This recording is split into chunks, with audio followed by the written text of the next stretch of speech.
please get up so that he gets time for focusing on you. Thank you, Aravindji. Guruji, wherever like yesterday, wherever a Mars is strong, I don't know. I just have that feeling that even in the natural zodiac, when Aries is there, the Virgo becomes malefic. So Mercury, in terms of discrimination, wherever I've just started to understand, wherever Mars is pretty strong, I always feel that Mercury, I don't know, I've not seen many charts, but I don't know whether it's appropriate to comment like that. But No, they are independent cosmic life energies. You can see charts where Mercury and Mars both are strong. You can see charts where Mars is strong, Mercury is weak. You can see charts where Mars is weak, Mercury is strong. Every permutation and combination is happening in humanity at large. Not connected. It's not a general... No correlation. No. Independent variables. Yeah. Thank you. Yeah.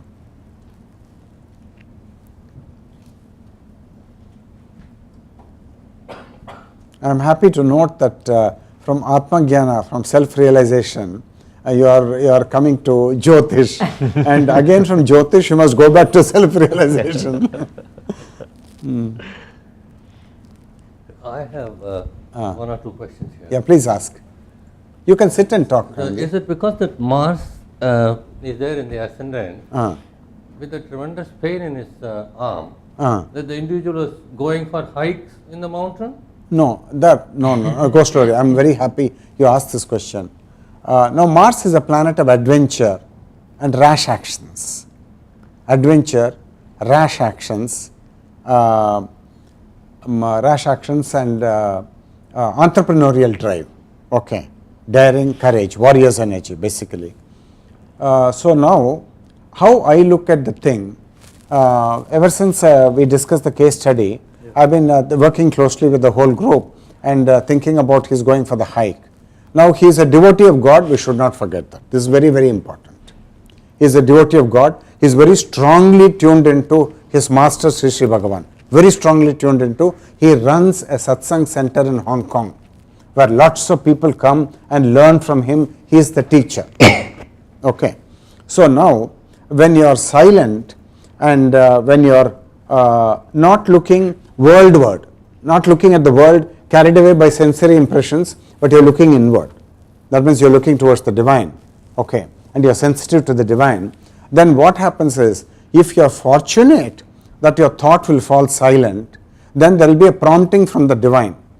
Now, here the divine prompting was in the form of a very irrational thing going for a crazy hike in the mountains. Okay, just listen carefully to what I am talking. Okay, an irrational impulse that I want to go hiking in the mountains. Now it looks crazy, but actually it is not. It is divinely prompted, and the divine prompting will always be according to your swabhava. What is your swabhava? Now if you are a warrior and you have got a Mars energy, you will get one remedy from the divine. Okay, and if you are more sattvic, you have a Jupiter energy, then you will get another mandate from the divine and you will do another kind of thing. So it's basically you get it because you are a devotee of the divine. Now what happens clinically and medically is, when you go for a hike in the mountains, you basically undergo thermal treatment. Okay, like instead of heating, you are lowering the temperature of these nerves. So obviously there is a pain relief because of the thermal treatment. The temperature is changing. That's how he got the temporary relief. But it's clearly an impulsive action, but it is not a foolish action because it's prompted by the divine. That's my take on it. You never asked him that. You never asked him. No, he won't know, but I know. No, he may not know it's divine. He may just, would he say that it was just, it just came to his head that he decides to go for a hike? Of course, that's why he did it, of course. Of course. Sorry, Guruji, one question. So when anyone climbs up, because of the body activity and all, the temperature goes up. Otherwise, the temperature is low in the hills, right? Because which will impact further your body and everything. Very good question you asked. Probably the circulation is speeded up and the body temperature is enhanced. So you are getting a thermal treatment. Yeah. And you know that for pain alleviation, very often in all medical clinics, thermal treatment, infrared thermal treatment is given. You know that, right? The physiotherapy. So, but this is prompted by God. That's my contention. This is a devotee of God. He will do. For example, I'll give you another incident which human beings cannot appreciate. So, Shirdi Baba was there. Now, one day, suddenly he thrust his hand into fire or boiling water. He just thrust. He got scalded. He got hurt. Okay. Then his devotees were shocked. They were shell shocked. They said, why are you doing this funny thing and hurting yourself? He said, no, no, no. My devotee there, he fell down and he got hurt. I saved him, he said. No. Can anybody have any way of understanding this? No. You think he's crazy. Shirdi Baba is crazy. That's your thing. But he is operating on a completely different plane. Yeah. So he can see 100 million things which we human beings cannot see. We are 3-dimension and he is multi-dimension. Multi-dimension, yeah. But here it is a prompting. It's just got the prompting. Prompting from Yeah. the divine. If suppose you catch him and ask him, why are you doing? He won't be able to give an answer. But he got relief. That's the main thing we got to know. Yeah. Right. So the mountain is the clinic. That's where he went. Okay. And also this close affliction is likely to trigger a similar thing for him and a transit to come later. Yeah, definitely. So that's why I prescribed for him lifelong remedial measures. For many people, for those people who have Rahu Ketu affliction, nodal affliction 100%, lifelong. Now sometimes they're shocked. Why is he so strict with us? It's not a question of being strict. I'm trying to save you. Okay, I'm trying to save you through higher wisdom. And you got to sense that. And if you have doubts, you must ask me back. It's like a BP tablet you have to take lifelong. Yeah. Yeah, Chandraji. Mic there, please. Can you just get up? Okay, thank you. Sorry. Wait a moment. Wait a moment. Just He will He focus on- just focuses on you, that's it. good. Now you can sit, I think. Okay. Good. Thanks. Sorry, I don't know, for whatever it's worth, I suffer from lower back pain, L4, L5 and I think S1. And for me, the treatment which the chiropractitioners have always recommended, I think in the last maybe 6 years, I've probably had it about 4 times, has always been a cold pack. Ah. So I actually put a cold pack. Even now, when I feel that something is coming on, I actually put a cold pack on and I lie on it for about 20 minutes, maybe about 3 or 4 times a day for whatever it's worth. So I don't know if this That's is the- going up the mountain with, when the Could temperatures be. fall, has got any effect or not. I mean, just my 2 cents worth. But coming to this chart, I'm just wondering, I look at the 6th house, it's pretty clear. So does it mean that generally this person's health is okay, as you were saying? Yeah, the D6 is fantastic. It's merely a transit affliction. Yeah, of course. But the fact that Mercury also owns Gemini, Mm. and Mercury is almost 100% Of- combust, Mm. does it mean anything? Yes. See, the fact is that the answer for your question is the following. Now you've got the mother chart, the Rasi chart, and you've got a divisional chart pertaining to the sphere of health. Now these are 2 different charts. Now the mother chart will give one verdict. Either it will be encouraging or it will be discouraging. Either it will be optimistic or pessimistic. Then the divisional chart will give another verdict, which will be optimistic or pessimistic. Now in my experience, I found that you have to balance the verdict of the Rasi chart with the verdict of the divisional chart. So I arrived at the sutra that the Rasi chart is the High Court and the divisional chart is the Supreme Court. So there's no point in you winning a case in the High Court, because eventually you got to go to the Supreme Court and you got to win the case there. So every divisional chart is Supreme Court for that particular department of life. And if the divisional chart is very strong, then you got some kind of insurance from the mood of the divine at the time and place of birth. Insurance of Raksha. So Deva Raksha, you're protected by the divine.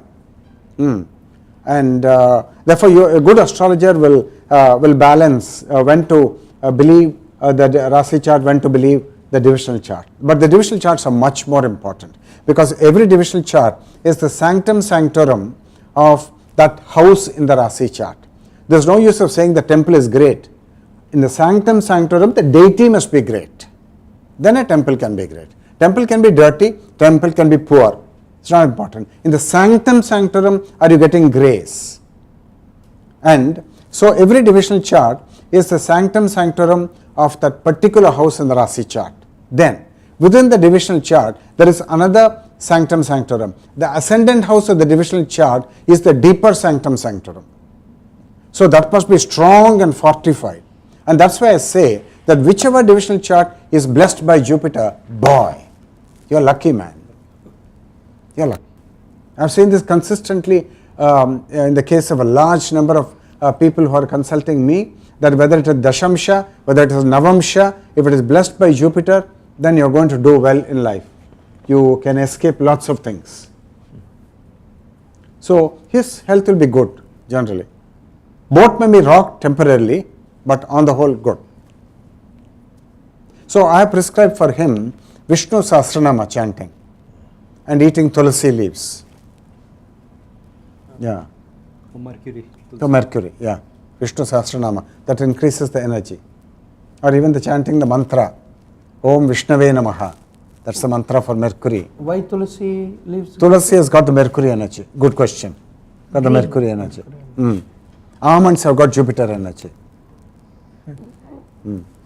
So all substances are classified according to the Navagraha Shaktis. Okay. All colors are classified according to Navagraha Shaktis.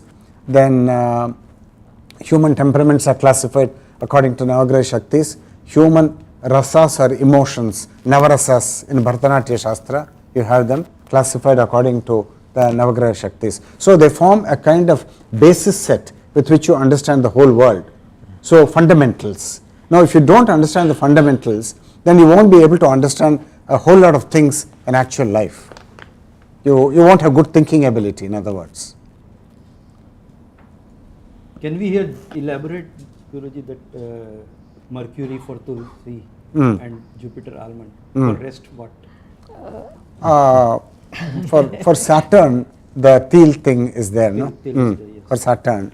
Then for Sun it is wheat, for Moon it is rice, and for Mars I don't remember now. Venus I don't remember now. So like Venus that. sweets we can. For Jupiter it is always bundi laddu, yellow colored sweets or almonds. For Venus we can have white color sweets. Yeah, maybe white Venus, Kerala. yeah, milk Milk payasam for Venus. Venus and Moon always milk payasam. When I ask anybody to worship the Divine Mother at home through Lalita Sahasranama, then what I say is make milk payasam and offer it to the Divine Mother.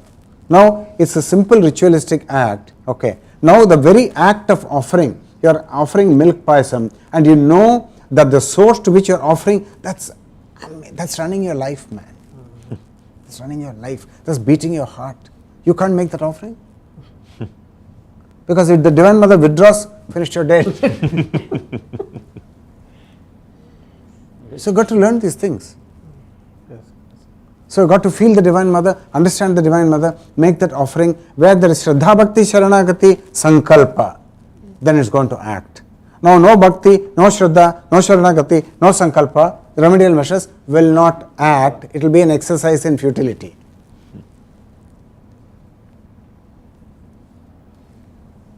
Right? Yes. Forward march.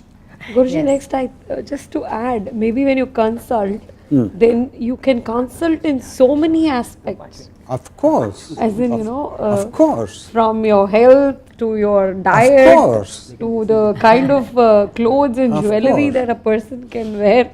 I mean, I think the next consultation is going to take longer. Of course, see people sitting here, Chandraji from Malaysia, Aravindji and Somasundaramji from Bangalore, Sureshji, Saraswateji, then even Arunji. Now they have consulted me so many times, so 10 times maybe. Okay. So that is how, now you are fortunate if you can consult like that. Sridharji, how many times he has consulted? Whole family, not just for himself.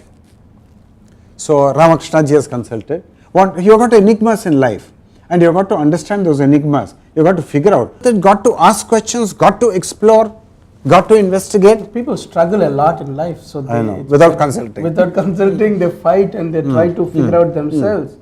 And a large part of humanity is like that, struggling and fighting, not having answers. But yes, this kind of understanding, if one can. Any problem, immediately you must go to the chart. But it's effort, it's work. They have of to course, put in. Of course, there are no shortcuts. They have to apply themselves. Of course. And that's where the excuses come of no time. But you are looking for fast food basically. Fast food. You want to press a button somewhere and get some benefit. That's not happening. And throughout life they are searching for that. Sorry, wrong number. You are not getting anything. Chandraji, if you can. Guruji, I have another question. This on non-moon trikona houses. There is no owner, but I mean it's still owned by. Say Sign law. in this case here, Mercury owns Gemini. Does that what's the significance? I mean, does it matter whether Mercury is afflicted or not, or I mean, if I look at James Braha, I think he looks at it quite differently. I mean, what I recall from what I've read, there's a lot of significance attached to even non-moon trikona. No, he's very sensitive about Mercury.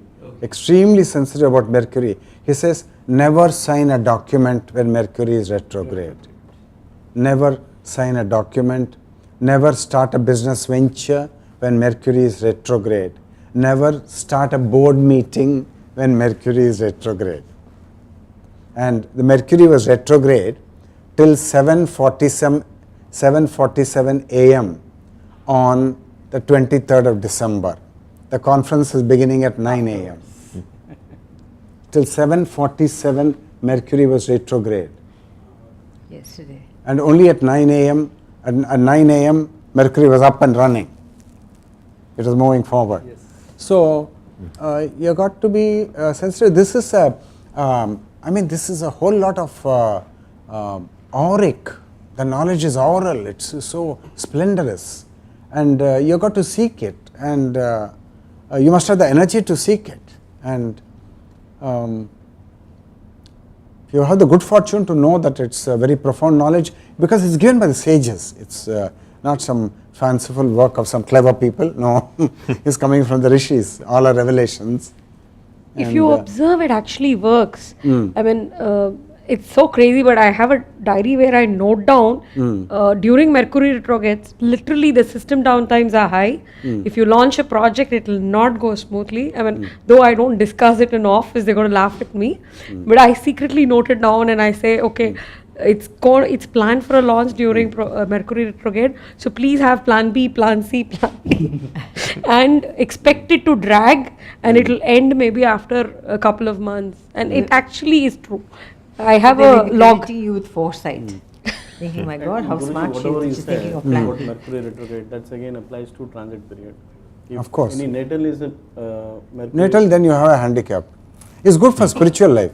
Any retrograde planet is very good for spiritual life, for Nobody consciousness, for the flow and consciousness. But it's not good for manifesting that what is in the consciousness is not good for manifesting in the outer plane. Not good for manifesting. James Braha is the one who has done maximum work on retrograde planets. Vamadeva Shastri and Robert Sobodha, they all acknowledge in the systems approach, retrograde planets are given a go by. Their systems approach, in my opinion, is wrong. So like I you don't- said, so the DCs are the Supreme Court. Right. If Mercury on a natal is a retrograde, so which will, Okay. if I have to start a business, my Okay, natal is in. right. You've got to wait for Mercury to be direct. And another thing, let's say that natally Mercury is retrograde. You see it on the chart, Mercury is retrograde. But then it has got Mars energy coming on it, or Jupiter energy coming on it. And so retrograde means it's curled inward like a tortoise. Like a tortoise, the four limbs are curled inward. Now you need energy to pull the four legs out, to pull the limbs out. Now when Mars or Jupiter aspect that Mercury, then the tortoise will get uncurled. Even the Jupiter, Guruji? Yeah, because it just intensifies, just that powerful blessing. And Rahu will certainly extrovert that indrawn Mercury, it will extrovert. If Rahu aspects that indrawn Mercury, Even then, Mars. Yeah, even Mars, yeah. So there are so many finer nuances of the thing, and you must always go from one Vedic astrologer to another Vedic astrologer, and you must study many charts, and then you must see which is working. No blind belief, no, it won't work. Then you are a follower. You don't have original light. You are a follower. Can we say here, Guruji, that if Mercury is retrograde in natal chart, the person is confused throughout the life? No, he's never confused. It's not that. No. How do you say he's confused? Vamadeva Shastri says that because for a person which has got a Mercury which is retrograde in the natal chart, the person is profoundly introverted. So he can do historical research. He will go back to ancient things, ancient history and things like that, ancient mathematics like that. And so see, on the whole, what I wish to say is that you look at India. India is investing thousands of crores in science and technology. It is building satellite space stations, satellite launching stations, and it's spending enormous amounts of money on research. Now, Vedic astrology, because it's coming down from a tradition of 5,000 years, while it has got the aura of ancient heritage and ancient knowledge, it is not well received in contemporary mainstream society because nobody understands what it means. So now the government of India must do tremendous amount of funding of Vedic astrology research. Data banks must be built up. That is, you must have millions of charts. And because you've got very powerful computers now, it's easy to create these data banks. And a million charts with Capricorn ascendant, a million charts with Aries ascendant, million charts with moon in Revati, million charts with moon in Uttara Falguni, and things like that. Now once you got the database, then you can start doing the research. And with more research, the power of Vedic astrology will increase. And where it is hesitant to make a statement, with that increased knowledge and expanded horizons, it will be more certain about what it is saying. Now the systems approach has given tremendous certainty to Vedic astrology, unimaginable. Predictive power, analytical clarity, unimaginable power it is. This kind of data bank will give us more clarity for a yeah, lot absolutely. of things. Now he is basically a researcher.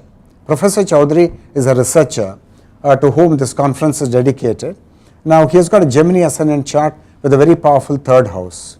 So he has got Mercury, Venus and Sun in the third house, and he has got Jupiter almost on the MEP of the fourth house. He has got Hamsa Yoga Jupiter in the 10th house, which is Vedic astrologer's chart, and Moon in the 8th house and Mars in the 2nd house.